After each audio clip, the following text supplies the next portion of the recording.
تمہارا دین کے اندر کردار کیا ہے، تمہاری فضیلت کیا ہے، حقوق کیا ہے، تمہیں کتنا نوازا گیا ہے، اور تمہارا کردار بڑا شاندار رہا، عورتوں کا بڑا تابناک اور خوبصورت کردار رہا ہے دین کے لیے ہمیشہ.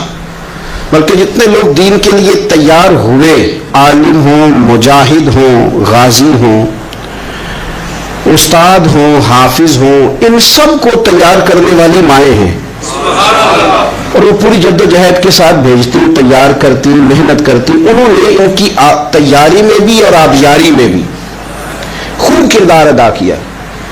اب یہ کہ مزید آنے والی نسل میں جو ہماری بیٹیاں ہیں، ان کو ہماری جو اسلاف میں خواتین گزری ہیں، ایک تو ان کے کردار سے ہمیں آگاہ کرانا چاہیے، تاکہ بچیاں بجائے آج کی کسی جدید عورت سے جڑنے کی بجائے وہ سیدہ عائشہ صدیقہ سے جڑیں، وہ سیدہ پاک سیدہ فاطمہ الزہرا سے جڑیں. وہ جو کنیزیں ہیں حضور صلی اللہ علیہ وسلم کے دین کی، حضرت ام سلیم کے ساتھ جڑیں، حضرت ام شریک کے ساتھ جڑیں، حضرت ام عمارہ کے ساتھ جڑیں. انہوں نے جڑنا ہو تو حضرت ام سلمہ کے ساتھ جڑیں.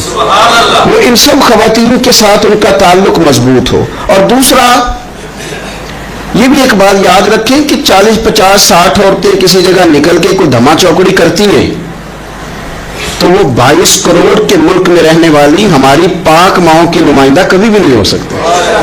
اس لیے دنیا ان کا چہرہ دیکھ کے، بلکہ ان کا مکروہ چہرہ دیکھ کے ہمارے گھروں میں حیا کا پردہ پہن کے بیٹھنے والی عورتوں کو اس پر کبھی بھی وہ قیاس نہ کرے.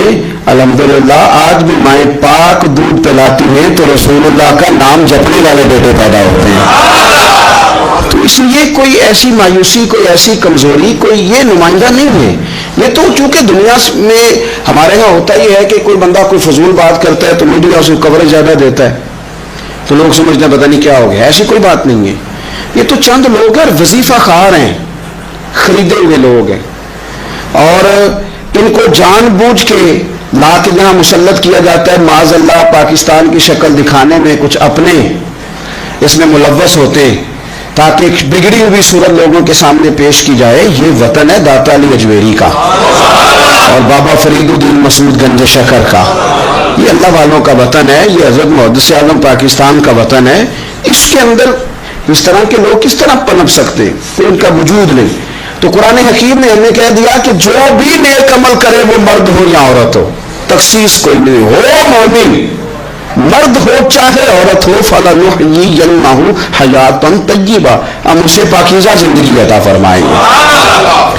اللہ کے پیارے رسول صلی اللہ علیہ وسلم نے ارشاد فرمایا، حضور علیہ الصلوۃ والسلام ارشاد فرماتے ہیں کہ مختصر سی بات ہے مسند امام احمد بن حنبل میں، انسان کے لیے جنت میں چلے جانا نا بہت بڑی کامیابی ہے. کیوں؟ اس لیے کہ اللہ کا دیدار بھی جنت میں اور مدینے والے محبوب کا قرب بھی جنت میں نصیب ہوگا. رسول کائنات علیہ السلام کے قرب میں بھی جگہ وہی جنت میں ملے گی. وہیں سب اللہ والوں کی زیارت ہے، وہیں سب کے لیے انعامات ہے، وہیں سب کا بسیرا ہے.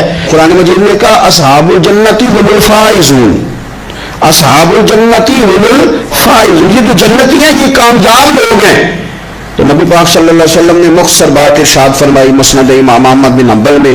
حضور فرمانے لگے عورت 5 نمازیں پڑھے، اپنے روزوں کی حفاظت کرے، یعنی رمضان کے روزے رکھے. فرمایا اپنے خامند کی اطاعت کرے، نماز روزے کی پابندی کرے، خامند کی اطاعت کرے اور اپنی شرمگاہ کی حفاظت کرے. تو حضور فرماتے پھر قیامت والے دن نہ اس کے لیے جنت کھول دی جائے گی، وہ جس دروازے سے چاہے جنت میں داخل ہو جائے. پھر کھول دیا اللہ تعالیٰ نے اس کے لیے. 2 باتیں، ایک یہ کہ نماز روزے کا خیال کرے، خامد کی اطاعت کرے، شرمگاہ کی حفاظت کرے. تو جنت کے جس دروازے سے وہ چاہے گی نا اس کو داخلہ دے دیا جائے گا. تو عورتوں نے بڑے مضبوط ایمان کا مظاہرہ کیا ہے، مضبوط ایمان کا. پہلی مثال دیتا ہوں جناب ہاجرہ کی. حضرت ہاجرہ رضی اللہ تعالی عنہا حضرت اسماعیل علیہ السلام کی والدہ ہیں، جناب ابراہیم خلیل اللہ علیہ السلام کی اہلیہ ہیں. میں نے پہلے بھی ایک دفعہ کہا تھا، پھر کہتا ہوں کہ آج کل نا کاکروچ دیکھ کے، چھپکلی دیکھ کے چیخ مارنا یہ خوف نہیں، یہ فیشن ہے. اسے پتہ چلتا ہے کہ یہ برگر فیملی ہے، اسے پتہ چلتا ہے یہ امیر لوگ ہیں. یعنی کاکروچ کھا جاتا ہے کہ چھپکلی کھا جاتی ہے، لیکن یہ نا جو ہمارا بچہ چیخ مارتا ہے اس کو دیکھ کے کیا مطلب ہے بڑا پڑھا لکھا ہے جی، بڑی سوبر فیملی، یہ پڑھے لکھے نہیں، یہ بزدل ہونے کی علامت۔ کمزور پڑنا، ڈرنا، خوف کھانا، اللہ تبارک و تعالیٰ پر ایمان رکھتے ہوئے توکل میں کمزوری کرنا، معاذ اللہ، مسلمان کا تو یہ نظریہ نہیں نہ ہوتا۔ اور مسلمان عورتوں کا ہر وقت رونا کہ نصیب پتہ نہیں کیسے ہوں گے، پتہ نہیں کیا بنے گا، میرا تو کچھ بان ہی نہیں رہا، جب بات کرنا رو کے کرنا، جب سنانا دکھ ہی سنانا، یہی حال ماں کا ہے، یہی بہن کا ہے، یہی بیٹی کا ہے، الا ماشاءاللہ کچھ اچھی بھی ہے۔ تو اس قدر زیادہ کمزور نظریات مسلمان عورتوں کے نہیں ہوتے۔ اور پھر ساری زندگی اگر یاد کرنا ہے تو دکھ یاد کرنا ہے، سکھ نہیں یاد کرنا۔ زندگی کے اندر جہاں کسی جگہ آزمائش آئی اس کا ذکر روز کرنا ہے، اور جو آسانی آئی ان کو بھول جانا ہے۔ حضرت ہاجرہ کو جناب ابراہیم خلیل اللہ علیہ السلام چھوٹا سا بیٹا دے کے وادی غیر ذی زرع میں چھوڑ آئے، اتنی سی کھجور ایک مشکیزہ پانی کا، اس خاتون کو وہاں کھڑا کیا، دور دور تک آبادی کوئی نہیں، جنگل کا سما ہے، پرندے تک آ کے نہیں چہکتے، کوئی چیز نہیں دنیا کی، لیکن ایمان اس کو کہتے ہیں، طاقت اس کو کہتے ہیں، کلمہ پڑھنے کے بعد کھڑا رہنا اور اپنے توکل کو مضبوط رکھنا اس کو کہتے ہیں۔ حضرت ابراہیم واپس لوٹ رہے تھے تو جناب ہاجرہ نے ایک سوال پوچھا، بس ایک۔ جناب ہاجرہ عرض کرتی ہیں اللہ کے خلیل، یہ اپنی مرضی سے چھوڑ کے جا رہے ہو کہ رب کا حکم ہے؟ میرے مالک کی میرے بارے میں یہی فیصلہ ہے، یہی رضا ہے، یا آپ اپنی مرضی سے چھوڑ کے جا رہے ہیں؟ تو جناب خلیل علیہ السلام فرمانے لگے ہاجرہ نہیں، یہ رب کا فیصلہ ہے، یہ اللہ کی رضا ہے۔ تو آپ کو بخاری میں جو لفظ ملیں گے، جناب ہاجرہ کہنے لگی پھر آپ فکر نہ کریں، اگر رب کا یہ حکم ہے تو پھر میرا رب ہمیں کبھی بھی ضائع نہیں کرے گا۔ یہ مضبوطی ایمان کی، یہ مضبوطی، رب پھر ہمیں کبھی ضائع۔ اور میرے ملت کی بیٹیوں اور بہنوں، ساری امیدیں خامن سے کیوں لگاتی ہو؟ ساری امیدیں بیٹے اور بھائی سے کیوں لگاتی ہو؟ ساری امیدیں دنیا سے کیوں لگاتی ہو؟ اس طرح کرو، اپنی ساری امیدیں اپنے رب کے ساتھ وابستہ کرو، رب کی رضا پہ، رب کے فیصلوں پہ راضی رہنا سیکھو۔ اگر تم یہاں ٹھہر گئی نا تو تمہارے پھر آنسو بہیں گے ضرور پر اللہ کی بارگاہ میں، پھر تمہاری دعائیں کے لیے ہاتھ اٹھیں گے ضرور پر اس کا کرم طلب کریں، پھر کمزور باتیں نہیں کرو گے۔ اس طرح ایمان عورتوں کا مضبوط تھا، اسی طرح ہماری جو اسلاف میں خواتین گزری ہیں صحابیات، ان کا نا تبلیغ کا جذبہ بھی بڑا مضبوط تھا، بڑا مضبوط تبلیغ کا جذبہ۔ حضرت ام شریک رضی اللہ تعالی عنہ قبیلہ بنو عامر سے تعلق رکھتی تھی، پر مکے میں آئی ہوئی تھی، گھر گھر جا کے رسول اللہ کا دین بتاتی۔ ان دنوں میں نہیں جن دنوں میں پھول پھینکے جاتے ہیں تبلیغ کرنے والوں پر، جن دنوں میں نعرے لگتے ہیں ان دنوں میں نہیں، ان دنوں میں جب چھپ چھپ کے لوگ دین کی بات کرتے تھے۔ حضرت زید بن ارقم رضی اللہ تعالیٰ عنہ کے گھر میں لوگ بیٹھ کے دین سیکھتے تھے۔ یہ خاتون، مجھے آج کہہ لینے دیں یار، مجھے کہہ لینے دیں، ووٹوں کی ضرورت ہو تو عورتیں گھر گھر چلی جاتی ہیں، ایک سیٹ کی ضرورت ہو تو بیویوں کو گھر گھر بھیج لیا جاتا ہے۔ یہ دیکھو، یہ ایمان ہے رسول اللہ صلی اللہ علیہ وسلم پر صحابیات کا، یہ کمال ہے کہ گھر گھر وہ بھی گئی ہیں پر ووٹ کے لیے، رسول اللہ کے دین کے لیے، رسول اللہ کے دین کے لیے گھر گھر حضرت ام شریک جاتی، جا کے نا، اور وہ طریقہ تھا نا، عورتوں کو قائل کرتی، بڑے کٹھن حالات تھے اسلام پر، اعلانیہ کوئی بات نہیں کر سکتا تھا۔ حضرت ام شریک کہتی ہیں میں عورتوں کو بلاتی، کہتی میری بات سنو، جب وہ قریب آتی تو میں نے نبی پاک کا دین بتاتی، سائڈ پہ کر کے کونے میں نہ تھوڑا تھوڑا، اور یار آپ ذرا اس کا لطف تو لیں، اس کا ذائقہ تو دیکھیں۔ حضرت ام شریک کہتی ہے میں گھر گھر جاتی بتاتی، تو کافروں کو پتہ چل گیا کہ یہ تبلیغ کرتی ہے۔ انہوں نے مجھے بلایا، کہنے لگے تیرے برادری اور قبیلے کا مسئلہ نہ ہوتا تو ہم تجھے قتل کر دیتے، اب ہم تجھے واپس بھیجتے ہیں۔ چند مردوں کو میرے ساتھ کیا، مجھے گھوڑے اور اونٹ کی ننگی پشت پر باندھ لیا۔ ننگی پشت پر لمبا سفر کرنا مشکل ہوتا ہے، پسینہ آئے، بڑی تکلیف ہوتی ہے گھوڑے پر بیٹھ، اب وہ کوئی کجاوا نہیں، کوئی چیز نہیں، اسی طرح باندھ کے لے گئے۔ اور فرماتی ہے کہ 3 دن اور 3 راتوں کا وہ سفر تھا، رستے میں وہ خود چھاؤں میں بیٹھتے اور مجھے باندھ کے دھوپ میں ڈال دیتے۔ 3 دن میں نے زمین پر چلنے والی کسی چیز کی آواز نہیں سنی، لیکن وہ جب نبی پاک کے دین کی بات پوچھتے تو میرا کلیجہ خوشی کے ساتھ ٹھنڈا ہو جاتا۔ آنکھیں کھل جاتی اور میں کہتی کیا بات ہے میرے نبی پاک کے دین کی. اس کیفیت میں بھی وہ تبلیغ کی لذت اپنی جگہ موجود. حضرت ام شریک رضی اللہ تعالیٰ عنہ فرماتی ہے ایک جگہ انہوں نے مجھے لٹا دیا باندھ کر, پیاس بڑی شدید تھی, پانی پینے کو دیتے نہیں تھے, روٹی کھانے, ایک عورت کی بات کر رہا ہوں, یہ خاتون کی بات کر رہا ہوں. آج کل تو ہمارے بچے شام کو سالن ٹھیک نہ پکا ہو تو موبائل توڑ دیتے ہیں. یہ قوم نہیں میدانوں میں جا سکتی, جہاد نہیں کر سکتی. خاتون کہتی ہے کہ شدید پیاس تھی اور مجھے باندھ کے لٹایا ہوا تھا. مجھے جب تکلیف بڑھ گئی تو اچانک میں نے دیکھا پانی کا ایک ڈول برآمد ہوا ہے. میں نے اس سے تھوڑا سا پی لیا, پر طلب ابھی باقی تھی. وہ پھر آ گیا برتن, میں نے پھر پیا. طلب ابھی باقی تھی, پھر برتن آ گیا. امام ابو نعیم نے اس کو لکھا ہے حلیۃ الاولیاء میں, فرماتے ہیں تیسری دفعہ وہ پھر بھرا ہوا ڈول پورے کا پورا آ گیا. اب میں نے پیا بھی, اپنے کپڑوں پہ بھی چھڑکا. جب وہ سارے بیدار ہوئے تو مجھے آگے کہنے لگے کہ تم نے ہمارا پانی استعمال کیا ہے. فرماتی ہے پھر انہوں نے اپنے برتن دیکھے, مشکیزیں دیکھے تو بھرے ہوئے تھے. میرے قریب آ کے کہنے لگے یہ پانی کہاں سے آیا؟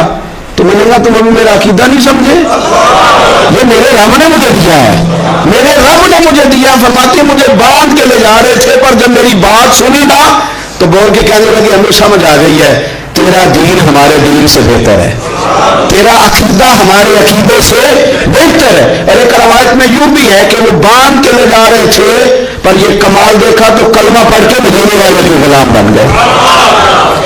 صحابیات نے نا بڑا جم کے دین کا کام کیا. عقیدہ, پھر تبلیغ, پھر میدان جہاد. عورتیں جہاد میں جایا کرتی تھیں, وہ زخمیوں کو پانی پلاتی تھی, مرہم پٹی کرتی تھی. پہلے اپنے جسم کے ساتھ بڑی بڑی پٹیاں لپیٹ کے لے جاتی, جہاں کسی زخمی کو ضرورت ہوتی وہ پٹیاں کرتی. اور اعصابی طور پر مضبوط رہ کے میدان کے اندر جہاد میں بندہ کرتا ہے کہ یقین کامل کی دولت جسے نصیب ہو, جسے پتا ہو کہ یہ میں مروں گا تو میرا مرنا رائے گا نہیں, اللہ مجھے شہادت کا درجہ عطا فرمائے گا. لیکن اگر یہیں سے بندہ اپنے آپ کو مطمئن نہ کر سکے تو میدان میں جائے گا. یقین کامل ہو, اگر ہو یقین کامل پیدا تو پھر کٹ جاتی ہیں زنجیریں, پھر انسان آگے مضبوطی سے آگے بڑھتا ہے. نبی پاک صلی اللہ علیہ وسلم جب جہاد کے لیے تشریف لے جاتے نا تو عورتوں پر کسی نہ کسی شخص کو نمائندہ بنا کے چھوڑ کے جاتے تھے. ایک دفعہ مولا علی شیر خدا کو بھی چھوڑ کے گئے, حضرت عبداللہ ابن مکتوم رضی اللہ تعالیٰ عنہ کو بھی ایک دفعہ چھوڑ کے گئے. ایک موقع پر نا حضور نے عورتوں کو ایک جگہ پہ چھوڑا پیچھے, تو وہ قلعہ تھا حضرت احسان بن ثابت رضی اللہ تعالیٰ عنہ, بڑا مضبوط قلعہ تھا. اس قلعے کے اندر خواتین ساری محفوظ کر کے ان کو وہاں بٹھا دیا گیا. حضور جہاد کے لیے چلے گئے. اب وہاں قلعے میں عورتوں کو اس لیے رکھا گیا تھا کہ یہاں یہودی بھی ہیں, تو ایسا نہ ہو کہ ہم باہر لڑیں تو وہ اندر سے کوئی شرارت کر دیں, لہٰذا عورتیں محفوظ رہیں. حضرت حسان بن ثابت رضی اللہ تعالیٰ عنہ کی ڈیوٹی تھی تلوار لے کے حفاظت کرنے کی, تو ایک یہودی آ گیا. وہ اب تو کرنے لگا, تجسس کرنے لگا کہ یہاں عورتیں ہیں تو کوئی مرد بھی ہے کہ نہیں, دائیں بائیں دیکھنے لگا. حضرت صفیہ رضی اللہ تعالیٰ عنہ نے توجہ کی, جناب حسان بن ثابت سے کہنے لگے کہ منٹ لگا اس کی گردن مار دے, ایسا نہ ہو کہ وہ جا کے بتا دے, گردن اڑا دے. حضرت حسان بن ثابت ذرا تھوڑی کوشش کرنے لگے, ارادہ کرنے لگے, آگے بڑھنے لگے, تو ابھی وہ تیاری میں ہی تھے تو حضرت صفیہ رضی اللہ تعالیٰ عنہ خود نکلی پیچھے سے ہو کے, ذرا سا ایک ستون کے پیچھے چھپی, ہاتھ میں بڑا سا ڈنڈا پکڑا. وہ آپ کے قریب سے گزرنے لگا. تو یہ خاتون کی بات کر رہا ہوں, خاتون کی. کسی مرد کی ضرورت ہے عورت کو تنگ کر جائے؟ شرط یہ ہے کہ عورت کے اندر بھی تو غیرت ایمانی ہو نا, اس کے اندر بھی تو وہ قوت ہو نا. ایسا نہ ہو کہ وہ کمزور پڑ جائے.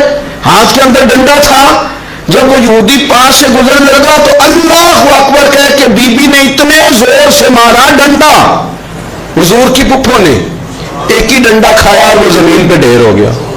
حضرت صفیہ نکلی اور جناب حسان بن ثابت سے کہنے لگی مجھے آتی ہے شرم, کیونکہ جب کسی کو مار دیا جائے تو اس کا مال مال غنیمت ہے نا کافر کا, اب اس کی زرہ اتارنی ہے, اس کی تلوار لینی ہے. فرمایا مجھے شرم آتی ہے, وہ مرد ہے, اس طرح کرو مار میں نے دیا, سامان تم اتار کے لے آؤ. یہ قوت تھی مسلمان عورتوں کے اندر, یہ شوق تھا, یہ جذبہ تھا. ہمارے مانا روز روز کی کمزوریاں, عورتوں کا روز آنسو بہانا اور جہاں بھی سنانا دھوکھی سنانا, اس نے انہیں کمزور کر دیا ہے. آپ کے ذہن پہ چیزیں سوار ہو جاتی ہیں نا, تو جو مرد زیادہ رہتے ہیں نا عورتوں کے ساتھ, زیادہ وقت گزارتے ہیں, زیادہ داستانیں سنتے ہیں, ان میں وہ ساری چیزیں پیدا ہو جاتی ہیں. آپ نے ناراض نہیں ہونا, میں دعوے سے کہتا ہوں کہ جو جوان اپنی اماں کے ابا کے شکوے کرنے لگ جاتا ہے نا, اس نے 1.5 گھنٹہ باتیں سنی ہے بی بی کی, ایسے مفت میں نہیں شکوے کر رہا, اس نے ہلکا ہلکا کہیں جی بھی کیا ہے. تو تب یہ ساری کہانیوں نے جنم لیا. آپ جس کی صحبت میں بیٹھیں گے اس کا کچھ نہ کچھ اثر ہے. بلکہ عارف رومی تو کہتے ہیں کہ شیر کے بچے کو بکریوں میں چھوڑ دو, بکری بن جائے گا. شیر کے بچے کو بکریوں میں چھوڑو, وہ بکری ہے, اس لیے کہ شیروں کی صحبت بندے کو شیر بناتی ہے. تو جب بیٹھنا ہی نہیں ہے, باتیں سارا دن یہ والی سننی ہے, ہر وقت رہنا ہی اسی داستان میں, پھر کمزور باتیں, پھر اپنے ماضی کے دکھ, پھر پتہ نہیں کیا. آپ نے ناراض نہیں ہونا, میں بعض جوانوں کی باتیں سن کے میرا دل کرتا ہے کہ اسے کہوں یار تو کیا بات کر رہا ہے, اپنا قد دیکھ, تو اپنی عمر دیکھ, رب نے تجھے مرد بنایا ہے, تو کمال آدمی ہے, تو کھڑا ہو. اگر اس طرح امت مسلمہ کے نوجوان رہیں گے تو میدانوں میں کس سے نکلنا, بات بات پہ رو جانا, بات بات پہ سہم جانا, حالات کے سہمے ہوئے لوگوں کو بتا دو حالات بدل جاتے ہیں, ایک جیسے نہیں رہتے. آپ کی طبیعت میں دلیری اور وقار ہونا چاہیے. حضرت اسماء بنت ابی بکر صدیق, حضرت صدیق اکبر رضی اللہ تعالی عنہ کی وہ صاحبزادی ہیں, حضرت عائشہ کی بڑی ہمشیرہ ہیں. رات کو غار ثور میں مرد جاتے ڈرتے ہیں, آج بھی ڈرتے ہیں, اور جناب اسماء نبی پاک کی روٹی لے کے جایا کرتی تھی. پھر اللہ نے ان کو بیٹا دیا, حضرت عبداللہ بن زبیر, یہ حضور کی پھپھی کے نواسے, حضرت زبیر بن عوام عشرہ مبشرہ صحابی ہیں, ان کے بیٹے ہیں. اور یہ وہ خوش بخت جوان ہے جس کو گٹی نبی پاک نے اپنے لعاب دہن سے عطا فرمائی. یزیدی فوجوں کے خلاف امام حسین کے بعد جو آدمی باقاعدہ مرتب فوج کے ساتھ میدان میں آئے وہ حضرت عبداللہ ابن زبیر ہیں. مرتب کر کے اپنا لشکر لے کے نکلے. حضرت اسماء بوڑھی ہو گئی تھی, 90 سال عمر تھی, نظر نہیں آتا تھا. حضرت عبداللہ ابن زبیر جب لڑے یزیدی فوجوں کے خلاف تو کچھ ساتھی شہید ہو گئے, کچھ کے قدم پیچھے ہٹ گئے. حضرت عبداللہ ابن زبیر ماں کے پاس آئے اور ماں سے آ کے کہتے ہیں اماں میرے کچھ ساتھی کمزور پڑ گئے, کچھ شہید ہو گئے, اور یہ بڑے سخت لوگوں کی فوج سے ہمارا مقابلہ ہے, تو اس وقت تیرے ساتھ کوئی خدمت گزار نہیں, میں تیرا اکیلا سہارا ہوں. ماں تو بتا میں کیا کروں, آگے جاؤں کہ واپس مڑوں. نابینا ہیں حضرت اسماء, عمر ہے 90 سال, بیٹے کی پشت پہ ہاتھ رکھ کے کہتے ہیں پتر پہلے یہ بتا کہ تو حق پہ ہے کہ نہیں, تو حق پہ ہے کہ نہیں. ان ماں کی گود میں اسلام پلا کرتا تھا, حق پہ ہے کہ نہیں. تو حضرت عبداللہ ابن زبیر کہنے لگے اماں میں حق میں ہوں. تو حضرت اسماء کہنے لگے پتر پھر میدان میں جا, اور میرا پتر ایک میرے ساتھ وعدہ کر, کوئی بھی تیر پشت پہ نہ کھانا, سارے سینے پہ کھا کے آنا. حضرت عبداللہ ابن زبیر کہنے لگے اماں یہ بڑے ظالم قسم کے دشمن ہیں, یہ آنکھیں نکال دیتے ہیں, ہونٹ کاٹ دیتے ہیں, جسم کے ٹکڑے ٹکڑے کرتے, تو سہ لے گی. کیا جواب ہے, کیا طاقت ہے, کیا ہمت ہے.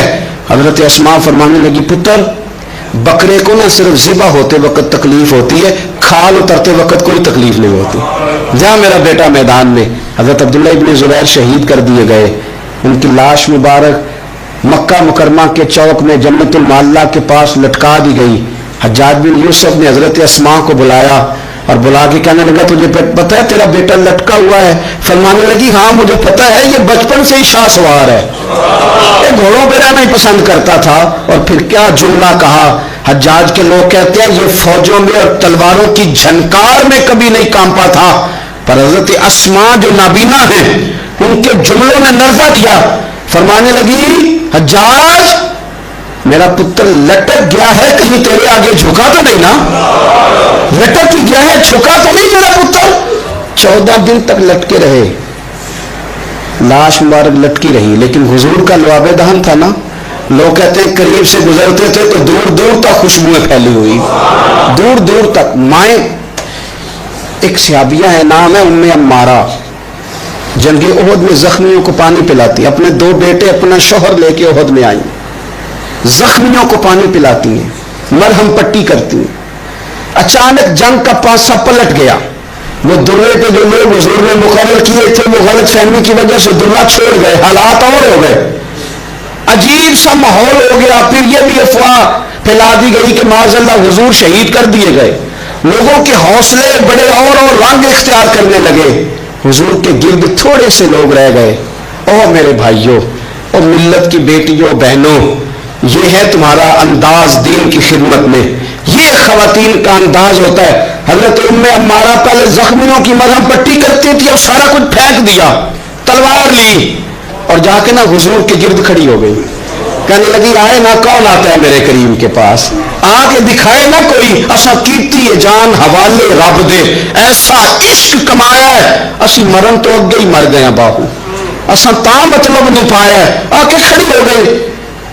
حضور فرماتے ہیں میں دائیں دیکھتا تھا تو میں مارا ہوتی تھی، میں بائیں دیکھتا تھا تو میں مارا ہوتی تھی، آگے دیکھتا تھا تو میں مارا، پیچھے میں مارا. حضور فرمانے لگے تو بہت سارے لوگوں سے سبقت لے گئی ہے، تو بڑے سارے لوگوں سے آگے نکل گئی ہے. ان کو زخم لگ رہے ہیں، تیر آ رہے ہیں، پر خاتون ہو کے ڈٹی ہوئی ہے. رسول اللہ صلی اللہ علیہ وسلم کے سامنے کھڑی، حضور پر آنے والے تیر اپنے وجود پہ لیتی ہیں. او میرے عزیز، رسول پاک علیہ السلام نے فرمایا تجھے رب نے بڑا حوصلہ دیا ہے. اتنا گہرا زخم بازو میں آیا کہ غار بن گئی غار. اللہ کے پیارے محبوب نے نظر کرم فرمائی. حضور نے فرمایا کچھ مانگ لے. کہنے لگی سونیا اگر میری خدمت قبول ہے تو دعا کر دیں اللہ قیامت کے دن بھی آپ سے دور نہ کرے، رب دور نہ کرے. حضور نے دعا کر دی، اے اللہ اس کو اور اس کے خاندان کو قیامت میں بھی میری رفاقت دینا. حضور کی دعا سنی تو باہر نکلی، فرمانے لگی لوگوں لو پھر میں نے اپنا مقصد پا لیا ہے، میں کامیاب ہو گئی ہوں. اب دنیا کی کوئی مصیبت بھی میرے اوپر آئے تو مجھے کوئی پرواہ نہیں، اس لیے کہ مدینے والے نے یہاں بھی کرم فرما دیا ہے وہاں بھی کرم فرما دیا ہے. یہ طاقتیں تھی ان خواتین کو. ایک تابعی بزرگ تھے حضرت ابو عبد الرحمن فروغ صاحب تاریخ بغداد نے لکھا ہے وہ جہاد پہ چلے گئے.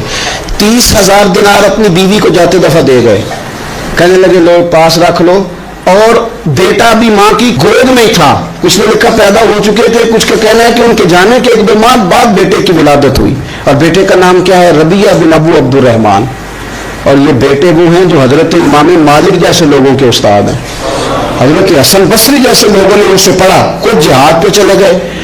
آج تو فوجیوں کی نوکری ہے نا جی، ان کا یہ نظام ہے کہ وہ جاتے ہیں، انہیں تنخواہ ملتی ہے، چھٹی پہ آتے ہیں. اس زمانے میں یہ تھا کہ مالک غنیمت سے حصہ ملتا تھا اور فتوحات کا یہ طریقہ تھا کہ یہ علاقہ فتح ہوا تو آگے چلے گئے، وہ فتح ہوا تو آگے چلے گئے، وہ فتح ہوا تو آگے چلے گئے. کسی نے لوٹنا ہے تو پابندی نہیں تھی، لوٹ سکتا ہے. کچھ لوگ جہاد میں رہتے تھے. حضرت ابو عبد الرحمن فروغ 27 سال جہاد میں رہے. 27 سال. یہاں تو خاون باہر ہو تو بہت ساری عورتیں کہہ دیتی ہیں کہ تیرے ابے نے نظر پیسے کمائے. مصیبتیں تو ساری میں نے دیکھی. معاذ اللہ بعض جگہ، سب نہیں لیکن بعض جگہ کہہ دیتی ہیں کہ وقت تے سارے میں کیتے. 27 سال شوہر چلا گیا، واپس نہیں آیا. 30,000 دینار دے کے چلے گئے. 27 سال کے بعد خیال آیا گھر کا. اب بیٹا محدث بن گیا، عالم بن گیا. اور کمال یہ کہ رہتے کہاں تھے؟ حضور کے مدینے میں، مدینہ النبی میں، مدینہ منورہ میں صلی اللہ تعالی علیہ وسلم. اور ان کے صاحبزادے حضرت ربیعہ یہ مسجد نبی میں، حضور کی مسجد میں بیٹھ کے نبی پاک کی حدیث پڑھایا کرتے. آئے گھر، دروازے پہ دستک دی. صاحبزادے نے دروازہ کھولا. نہ باپ بیٹے کو پہچانتا ہے، نہ بیٹا باپ کو. جناب ابو عبد الرحمن اندر داخل ہونے لگے تو صاحبزادے نے کہا بوڑھے میاں میرے گھر میں بغیر اجازت کے کیوں داخل ہو رہے ہیں؟ تو وہ کہنے لگے تو بتا تو نے میرے گھر پہ قبضہ کیوں کر رکھا ہے؟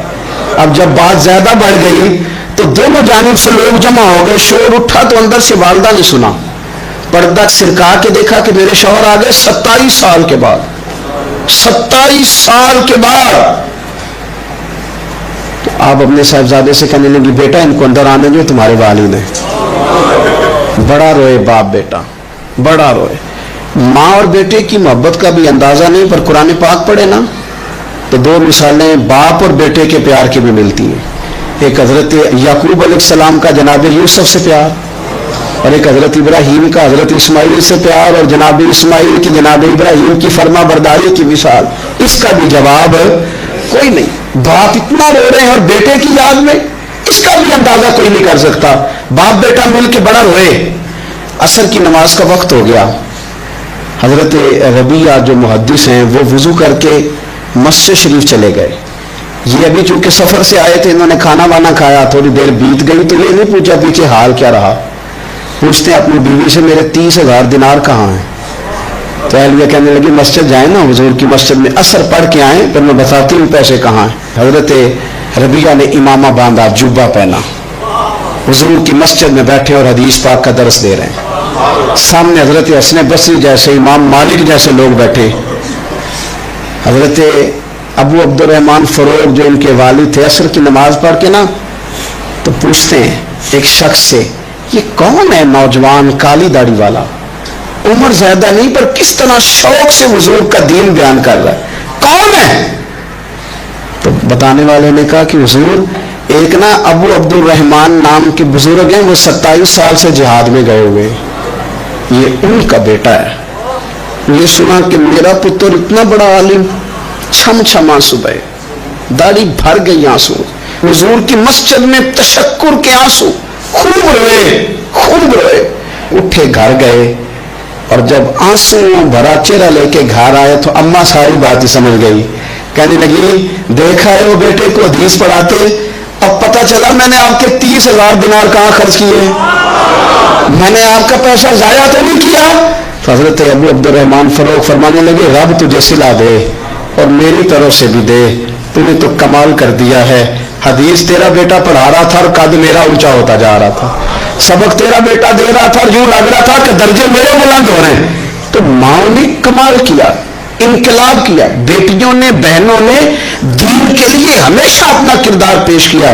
لہذا ان چند ایک وظیفہ خار اور ناپاک اذان والے لوگوں کو سامنے رکھ کے ملت کی بیٹیوں کو قیاس نہ کیا جائے. آخر دعوانا الحمدللہ رب العالمین.